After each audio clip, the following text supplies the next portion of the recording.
Assalamualaikum warahmatullahi wabarakatuh. Perkenalkan, saya Dr. Leni Megawati SMH, dosen tetap Fakultas Hukum Universitas Surya Kencana. Pada kesempatan kali ini, saya ingin menyampaikan terkait mata kuliah yang saya ampuh, yang sesuai dengan bidang keahlian saya, yaitu mata kuliah Hukum Kontrak. Mata kuliah ini ditujukan untuk mahasiswa Fakultas Hukum semester 5 dengan kode mata kuliah HKL 021 berbobot 2 SKS, diselenggarakan dalam 16 kali pertemuan tatap muka dengan rincian 14 kali pertemuan materi dan 2 kali untuk pertemuan masing-masing ujian tengah semester dan ujian akhir semester. Mata kuliah ini membekali mahasiswa dengan pemahaman dasar mengenai konsep, prinsip, instrumen hukum yang mengatur perjanjian atau kontrak dalam sistem hukum Indonesia. Pembahasan meliputi asas-asas hukum kontrak, syarat sah perjanjian, bentuk dan jenis kontrak, pelaksanaan serta akibat hukum dari wan prestasi, dan pembatalan perjanjian. Selain itu, mata kuliah ini juga menekankan analisis kasus-kasus aktual serta relevansi hukum kontrak dalam mendukung kepastian hukum, keadilan, dan keseimbangan para pihak dalam hubungan perdata maupun bisnis. Capaian pembelajaran lulusan atau CPL, program studi yang dibebankan pada mata kuliah meliputi CPL 1, CPL 2, CPL 3, dan CPL 4, sebagaimana tercantum dalam RPS yang telah divalidasi oleh Wakil Dekan 1 dan gugus penjaminan mutu program studi. Capaian pembelajaran mata kuliah atau CPMK yang diharapkan antara lain, CPMK 1, mahasiswa mampu menganalisis konsep dasar, asas, prinsip, sumber hukum, dan ruang lingkup hukum kontrak berdasarkan ketentuan hukum positif Indonesia. CPMK 2, mahasiswa mampu menganalisis syarat sahnya perjanjian, hak dan kewajiban para pihak, pelaksanaan prestasi, wan prestasi, force majeure, serta akibat hukum dalam suatu hubungan kontraktual. CPMK 3, mahasiswa mampu bekerja sama dalam tim untuk mengidentifikasi, menganalisis, dan mempresentasikan penyelesaian kasus-kasus hukum kontrak melalui pendekatan case method dan project-based learning. Selanjutnya, untuk CPMK 4, mahasiswa mampu menyusun, mengevaluasi, dan mengkomunikasikan draft kontrak sederhana, serta memberikan argumentasi hukum secara efektif, baik secara lisan maupun tertulis, sesuai kaidah hukum kontrak dan etika profesi. Adapun 3 komponen utama dalam proses pembelajaran mata kuliah ini meliputi delivery, interaction, dan assessment atau DAI. Pada tahap delivery, saya menyampaikan materi berdasarkan rencana pembelajaran semester atau RPS melalui presentasi interaktif secara tatap muka dengan mengintegrasikan pendekatan case method. Penyampaian materi didukung oleh media pembelajaran berupa slide presentasi, video pembelajaran, studi kasus hukum, kitab undang-undang hukum perdata, serta lembar kerja legal opinion klinik sebagai sarana mahasiswa dalam menganalisis permasalahan hukum kontrak. Pada tahap interaction, pembelajaran dirancang dengan pendekatan student-centered learning melalui komunikasi 2 arah antara dosen dan mahasiswa. Mahasiswa secara aktif berpartisipasi dalam diskusi, analisis kasus, problem solving, penyusunan legal opinion, legal drafting, telaah putusan pengadilan, serta proyek kolaboratif yang berkaitan dengan berbagai materi hukum kontrak. Melalui aktivitas tersebut, mahasiswa mengidentifikasi fakta hukum, merumuskan isu hukum, menganalisis ketentuan hukum, mengevaluasi penerapan norma hukum, menyusun argumentasi hukum, serta merancang solusi terhadap berbagai permasalahan kontraktual.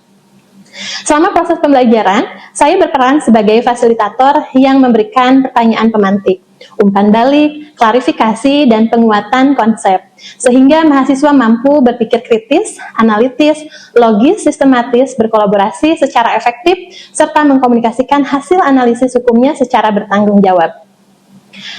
Kemudian, pada tahap asesmen, penilaian dilakukan secara berkelanjutan, melalui asesmen formatif dan asesmen sumatif.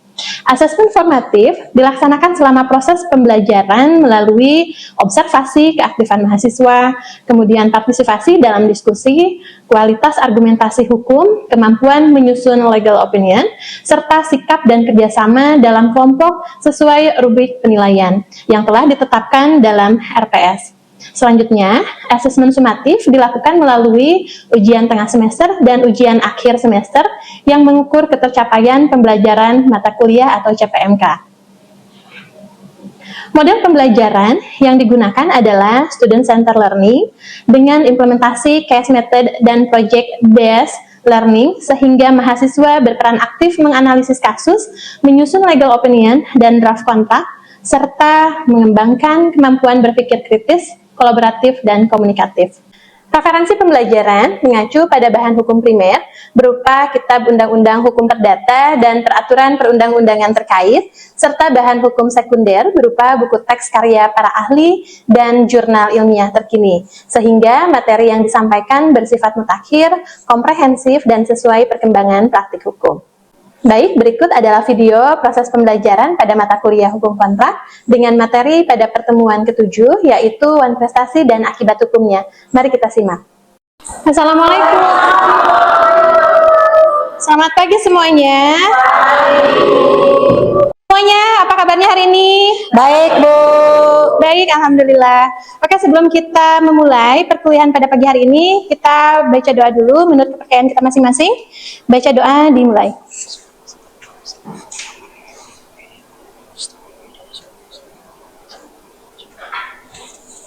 Oke, berdoa selesai. Ibu sekalian mau absen? Hari ini ada yang tidak masuk? Masuk semuanya ya? Ya, Bu, masuk semua. Masuk semuanya. Sekalian Ibu mau reminder juga, ada pertemuan kita minggu kemarin, pertemuan minggu ke-6 itu tentang pelaksanaan kontrak dan kewajiban para pihaknya, gitu ya. Oke, ada yang masih ingat tidak materi kita pada minggu kemarin? Ya, oke, gimana Raya? Mempelajari pelaksanaan kontrak berdasar asas hukum berjenjang meliputi kebutuhan prestasi dan kewajiban para pihak, prinsip etikat baik, keseimbangan kontrakstual, serta akibat hukum apabila terjadi pelanggaran terhadap perjanjian. Oke, bagus, dicatat ya. Kemudian ada lagi yang mau menanggapi materi yang kemarin apa? Masih ada yang ingat? Oke. Ya, saudara yang di belakang, gimana? Materi yang lain membahas tentang yang pertama, pelaksanaan kontrak merupakan realisasi hak dan kewajiban sesuai berjenjang. Terus yang keduanya, prestasi harus dilaksanakan sesuai waktu, tempat, kualitas, dan kuantitas yang diperjanjikan. Dan hak dan kewajiban para pihak harus dijalankan secara seimbang dan berdasarkan asas etikat baik. Terus yang terakhirnya, kontrak diutamakan diselesaikan melalui musyawarah, namun dapat ditempuh mekanisme penyelesaian sengketa sesuai hukum yang berlaku. Oke, wah catatan Anda lengkap ya, rajin saudara. Oke, saudara, jadi pada pagi hari ini akan sedikit berbeda. Jadi saudara hari ini tidak hanya belajar mengenai teori saja, tetapi hari ini saudara akan berperan menjadi konsultan hukum untuk apa? Untuk membuat legal opini pada kasus-kasus yang nyata. Sudah siap? Siap, Bu. Oke, Ibu di sini ada ada kasus. Oke, bisa terlihat dari belakang? Jelas tidak? Jelas, Bu. Oke. Ini ada kasus di mana pembeli rumah ini telah melunasi pembayarannya. Namun, rumah ini tidak kunjung diserahkan selama 2 tahun. Cukup dimengerti nggak? Cukup, Bu. Ya. Nah, ini kasus yang nyata ya, yang sering terjadi dalam perjanjian jual beli rumah. Ibu mau nanya ke kalian, menurut kalian, apakah ini masuk di dalam kategori wan prestasi atau tidak? Bu, oke, gimana?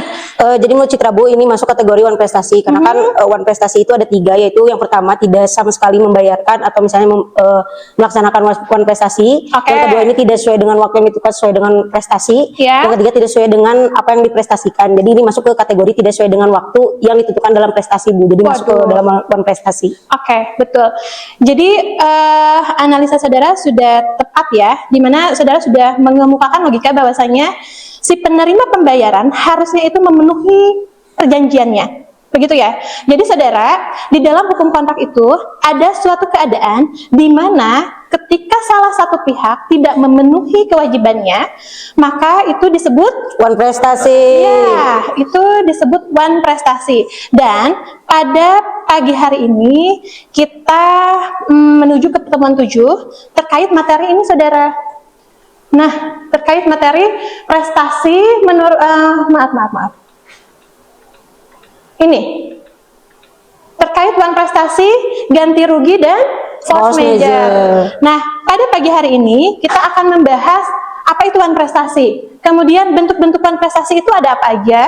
Kemudian akibat hukum wan prestasi, ada ganti kerugian, ada force major, kemudian ada perbandingan wan prestasi versus force major.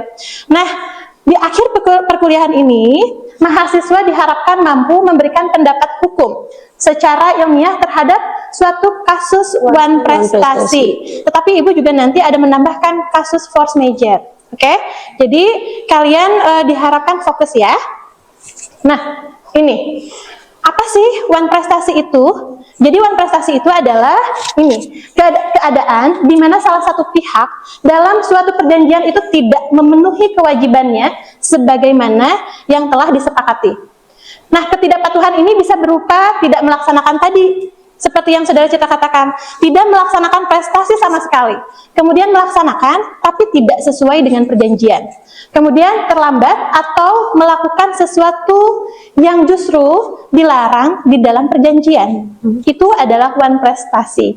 Cukup dimengerti ya? Mengerti, Bu. Oke. Nah, kemudian untuk masuk di dalam kategori wan prestasi itu harus memenuhi unsur-unsur. Apa saja unsur-unsurnya adalah ini. Pertama, adanya prestasi, ya. Kemudian kedua, adanya kewajiban. Ingat, prestasi itu adalah kewajiban yang harus dipenuhi. Kemudian yang ketiga, prestasi itu tidak dipenuhi. Kemudian debitur dapat dipersalahkan, iya. Kemudian ini menimbulkan kerugian. Ini adalah unsur-unsur yang memang harus dipenuhi untuk masuk di dalam kategori wan prestasi. Oke. Kemudian prestasi menurut pasal 1234 Kitab Undang-Undang Hukum Perdata itu tadi memberikan sesuatu, berbuat sesuatu, dan tidak berbuat sesuatu. Ada yang bisa memberikan contoh tidak? Apa sih yang contohnya memberikan sesuatu itu seperti apa? Ibu, Oke, gimana? Mungkin kalau misalnya memberikan sesuatu itu, contohnya misalnya dalam perjanjian jual beli, berarti ketika pihak yang memperjualbelikan misalnya motor itu memberikan motor kepada pihak yang membeli, dan pihak membeli itu wajib untuk membayar motor tersebut, biar bisa dikatakan itu telah melakukan wan prestasi seperti itu. Oke, ya itu adalah contohnya dari memberikan sesuatu. Kemudian berbuat sesuatu, contohnya developer rumah membangun rumah, itu kan berbuat sesuatu. Kemudian ini tidak berbuat sesuatu, contohnya ketika di dalam perjanjian itu tidak boleh untuk membuka cabang toko misalkan ya, ini malah membuka cabang. Itu contoh dari ini tidak berbuat sesuatu ya. Cukup dimengerti? Mengerti, Bu. Lanjut ya. Kemudian ada bentuk-bentuk wan prestasi. Kalau tadi ada prestasi, berbuat sesuatu, tidak berbuat sesuatu gitu kan. Oke. Kemudian ada bentuk wan prestasi. Bentuk wan prestasi ini adalah tidak melaksanakan prestasi sama sekali. Contohnya tadi tidak menyerahkan barang, sama sekali tidak menyerahkan. Kemudian bentuk yang kedua, terlambat melaksanakan prestasi. Dia memenuhi, menyerahkan tapi terlambat. Contohnya ini, harusnya itu misalkan ya, saya membeli 1 unit mobil misalkan, harusnya itu dikirim 1 Juni, ini baru dikirim 30 Juni. Ini masuk juga wan prestasi. Dalam kategori yang kedua, terlambat. Kemudian yang ketiga, prestasi tidak sesuai dengan perjanjian. Ya. Contohnya adalah ini, harusnya ini mengirim berasnya itu premium. Ya, ini dikirim, yang datang adalah kualitasnya medium. Oke, itu kan tidak sesuai dengan perjanjian. Kemudian yang keempat, melaksanakan sesuatu yang dilarang oleh kontrak. Ini tadi, perjanjian melarang membuka cabang, tetapi tetap membuka cabang. Ya, oke. Kemudian, kapan sih debitur dianggap melakukan wan prestasi? Nah ini. Jadi menurut pasal 1238, Kitab Undang-Undang Hukum Perdata, debitur dianggap lalai atau dianggap wan prestasi ketika ini pertama, sudah dilakukan somasi, dan kedua, waktu pelaksanaan ini telah ditentukan secara tegas dalam kontrak. Oke, lantas kemudian apa sih yang dinamakan atau yang dimaksud dengan somasi? Somasi adalah ini, peringatan resmi kepada debitur agar memenuhi prestasinya. Somasi itu adalah peringatan resmi. Tujuan dari somasi itu apa? Ini, memberikan kesempatan terakhir. Kedua, menentukan saat mulai lalai. Dan ketiga, menjadi dasar untuk tuntutan ganti rugi. Itu. Nah, akibat hukum wan prestasi, si kreditur ini dapat menuntut debitur. Apa saja yang dapat dituntutnya ini? 1, pelaksanaan kontrak.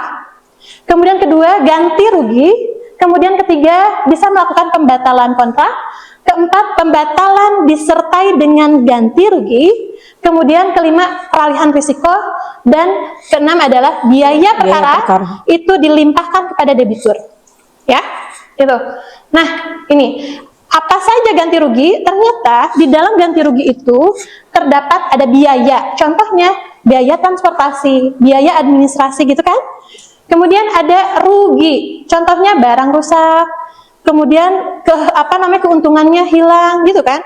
Kemudian ada bunga. Nah, keuntungan yang seharusnya diperoleh jika di perjanjian berjalan dengan baik, contohnya bunga itu adalah keuntungan bisnis yang gagal didapatkan oleh si kreditur. Itu, ya. Jadi yang dinamakan ganti rugi itu kontennya itu ada ini, ada biaya, ada rugi, dan ada bunga. Kalian kan sering dengar ya, ganti rugi itu ada tiga konten itu, ya. Ada biaya, ada rugi, dan plus bunga. Lanjut.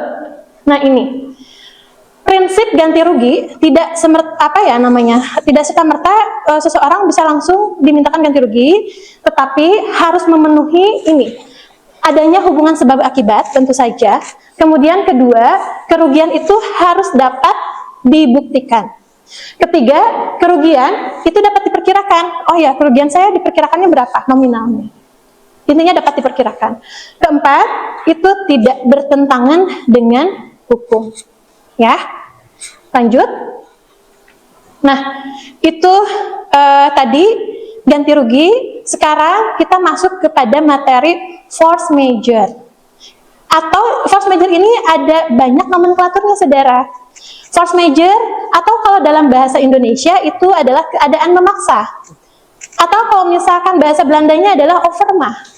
Jadi nanti ketika ibu bilang overmacht, itu masih satu makhluk yang sama, force majeure. Atau ibu bilang misalkan keadaan memaksa di dalam hukum kontrak, itu masih satu yang sama, makhluk yang sama, itu force majeure. Jadi force majeure itu banyak sekali namanya.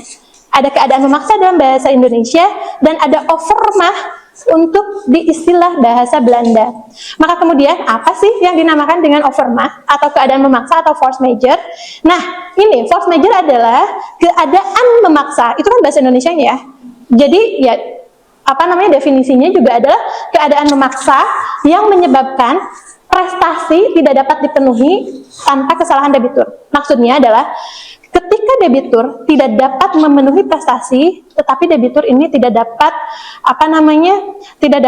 dimintakan tadi ganti rugi dan lain sebagainya karena keadaan memaksa. Iya, karena keadaan memaksa, ya.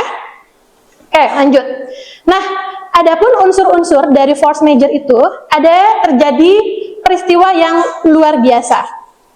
Kedua, ini dari semua pihak tidak dapat diprediksi. Baik kreditur ataupun debitur tidak dapat memprediksinya. Ketiga, tidak dapat dihindari. Oke? Jadi suatu keadaan memaksa itu tidak dapat dihindari. Kemudian, di luar kesalahan debitur. Dan unsur yang terakhir adalah prestasi menjadi tidak mungkin dilaksanakan. Coba saudara, contoh dari keadaan memaksa atau overmacht atau force majeure itu apa saja sih? Kalau seperti ini? Contohnya kayak misalnya pengantaran barang Bu, terus terjadi gempa bumi dan jalannya terhalangkan, itu keadaan yang di luar dari kendali si pihak debitur. Jadi itu disebut dengan force majeure Bu. Oke, jadi contoh dari force majeure itu adalah salah satunya gempa bumi, ya, kebakaran hebat, banjir bandang, misalkan perang, bisa ya itu kan terjadi peristiwa itu luar biasa, tidak dapat diprediksi, kemudian tidak dapat dihindari. Nah, ini masuk unsur-unsur ini, maka kemudian dinamakan force majeure. Tadi contoh-contohnya, ya. Kemudian, saudara, ada macam-macam dari force majeure. Itu ada force majeure absolut dan relatif. Ingat, ini ada dua kategori, nanti akibat hukumnya yang berbeda. Untuk yang force majeure absolut, ini adalah prestasi menjadi mustahil selamanya. Itu untuk absolut. Contohnya, gudang beserta barang itu musnah akibat gempa. Misal gempa bumi yang berkekuatan yang sangat besar, sehingga meluluh lantahkan. Salah satunya adalah gudang beserta isinya, barangnya. Maka kemudian ini masuk di dalam force majeure absolut, di mana prestasi itu mustahil. Ya, kewajibannya itu mustahil untuk dilaksanakan. Itu yang absolut. Sementara untuk yang relatif adalah prestasi ini masih mungkin dilakukan kalau yang relatif, tetapi itu tertunda, ya, itu bedanya. Contohnya ini, pelabuhan ditutup karena badai. Barang tetap bisa dikirim minggu depan setelah, setelah pelabuhan dibuka kembali, itu adalah relatif, ya. Mengerti saudara? Mengerti, Bu. Oke. Nah, karena materinya itu sudah Ibu sampaikan, sekarang waktunya kita kuis. 1. One prestasi adalah keadaan ketika, ini suaranya kecil.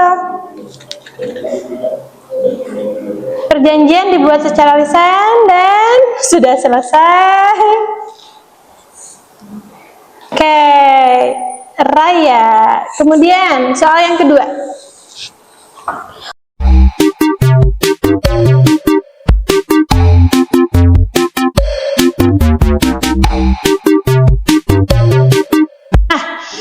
Sekarang kita masuk ke legal opinion klinik. Kalian dibagi menjadi 2 kelompok, oke? Biar memudahkan, ini saja kita bagi ya. Sebelah kanan Ibu ini kelompok 1, sebelah kiri Ibu ini kelompok 2. Kemudian Ibu akan memberikan lembar legal opininya dengan format yang sudah Ibu tentukan. Pertama ada fakta hukum, kemudian identifikasi masalah hukum, ketiga ada dasar hukum, analisis, dan terakhir kesimpulan. Ayah, mangga silakan kalian berkelompok.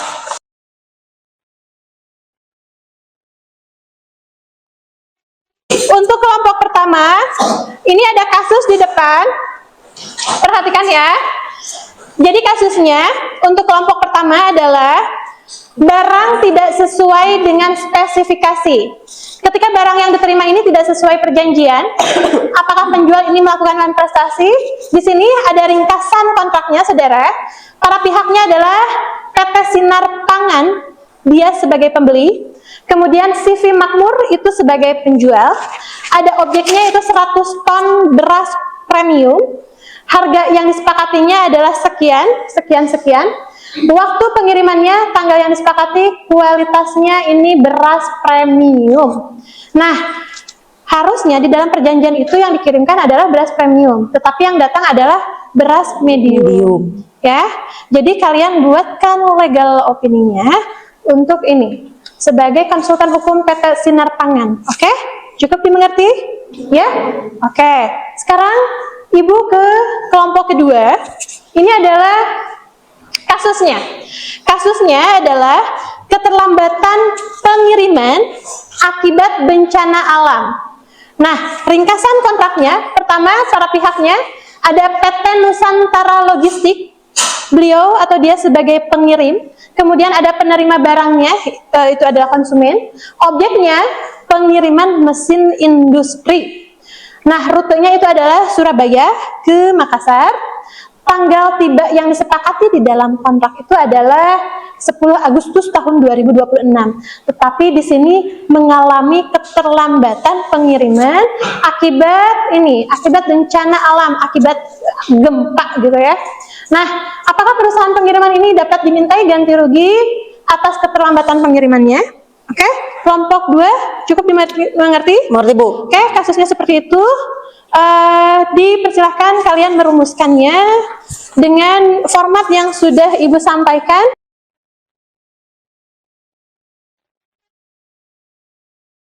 Begitu ya? Ini kelompok 2 sudah menemukan fakta hukumnya seperti apa? Sudah, Ibu. Oke, apa? Mungkin di sini tuh kan karena adanya kontrak, berarti ada kontrak pengiriman. Terus karena terjadi gempa bumi, jadi tidak terkirim tuh barang. Dan akibatnya pelabuhan ditutup, jadi tidak bisa mengantar barang. Terus akibat dari pelabuhan itu keterlambatan terjadi menyebabkan kontrak tersebut tidak dapat dilaksanakan. Ibu tinggal ya. Kelompok 1, sudah menemukan fakta hukumnya seperti apa untuk kasus yang pertama? Gimana? Di sini kita ngambil 4 fakta hukum utama. Yang pertama adanya kontrak jual beli, yang kedua barang dikirim tepat waktu, yang ketiga kualitas barang tidak sesuai dengan isi kontrak, dan yang terakhir itu kreditur mengalami kerugian. Oke, sudah selesai kalian merumuskan legal opininya? Sudah. Ya, oke. Harap posisi duduknya kembali ke posisi semula.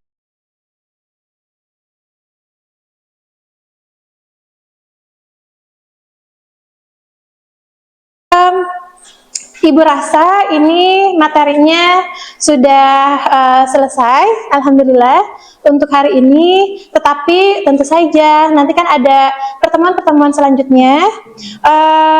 Kemudian untuk pertemuan selanjutnya ada tugas individu yang ibu berikan kepada kalian. Tugasnya adalah kalian coba mencari putusan pengadilan mengenai wan prestasi. Dikumpulkan H+3 setelah pertemuan pada hari ini. Siap? Siap. Oke. Gimana pertemuan pembelajaran pada hari ini? Seru? Seru? Alhamdulillah. Ada kuis. Oke. Ada yang mau ditanyakan tidak? Tidak? Oke. Kalau begitu Ibu tutup. Terima kasih saudara sudah hadir. Wabillahi taufiq wal hidayah. Assalamualaikum warahmatullahi wabarakatuh.